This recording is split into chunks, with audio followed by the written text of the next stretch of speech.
Your killer is in your midst. Your killer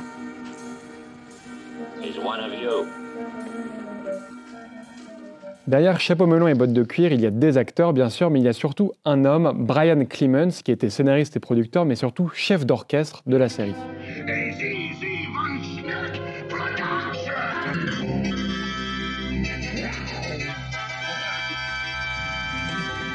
Alors Brian Clemens, il commence très tôt à raconter des histoires, c'est un descendant de Mark Twain, le grand essayiste et romancier.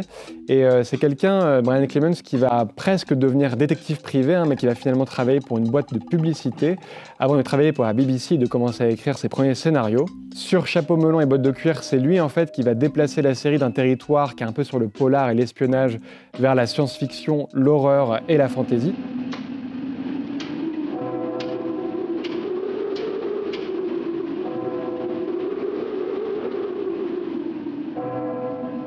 Mrs. Beale, we're waiting for you. C'est également lui qui va donner cette touche visuelle très marquante, très 60s, très pop, que vous connaissez tous.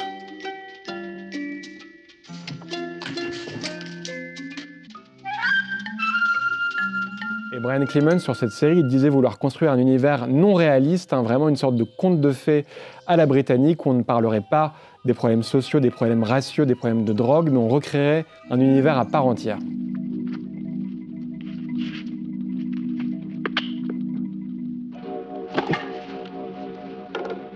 Et Brian Clemens, à part cette série, va également travailler beaucoup au cinéma, avec la Hammer notamment, vous savez, cette maison de production anglaise qui marquera dans les années 60 une sorte d'âge d'or du cinéma horrifique.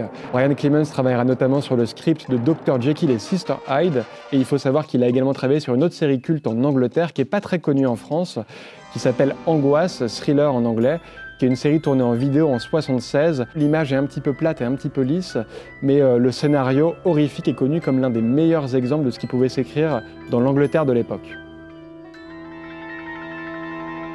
Alors on peut supposer que si Chapeau melon a été une telle réussite, c'est parce que la série a été produite avec les moyens du cinéma et non pas de la télévision. D'ailleurs, vous savez que la série a un temps d'avance sur la saga des James Bond. Il y aura 3 actrices qui partiront tourner rapidement dans les films, Honor Blackman, Diana Rigg et Joanna Lumley.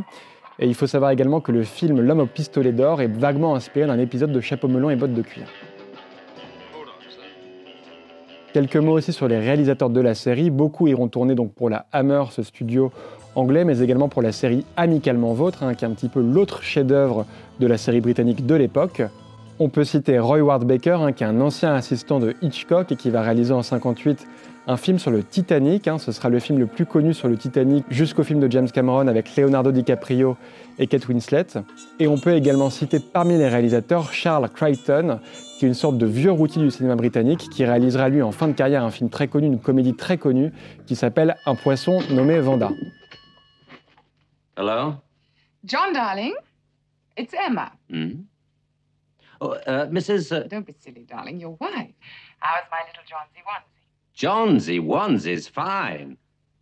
But you sound as though you've been soaking up just a tiny bit too much grape juice. Et puis le lien entre la série Chapeau melon et le cinéma, il est évident, en la personne d'Albert Fennell, qui était l'associé de Brian Clemens et qui avait notamment produit au début des années 60 2 films cultes du cinéma horrifique britannique, Le Voyeur de Michael Powell et Les Innocents de Jack Clayton avec Deborah Kerr. Et puis quelques mots évidemment sur la musique du générique que vous connaissez tous, c'est une musique très identifiable qui a vraiment marqué les spectateurs de la série. Elle est composée par Laurie Johnson. Laurie Johnson, c'est la personne qui a fait beaucoup de musique de film, notamment une qui est très célèbre. C'est l'ouverture du Docteur Folamour de Stanley Kubrick en 1963. Steve!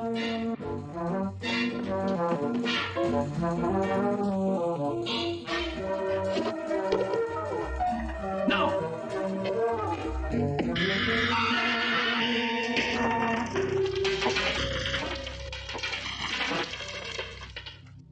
You ruined his makeup.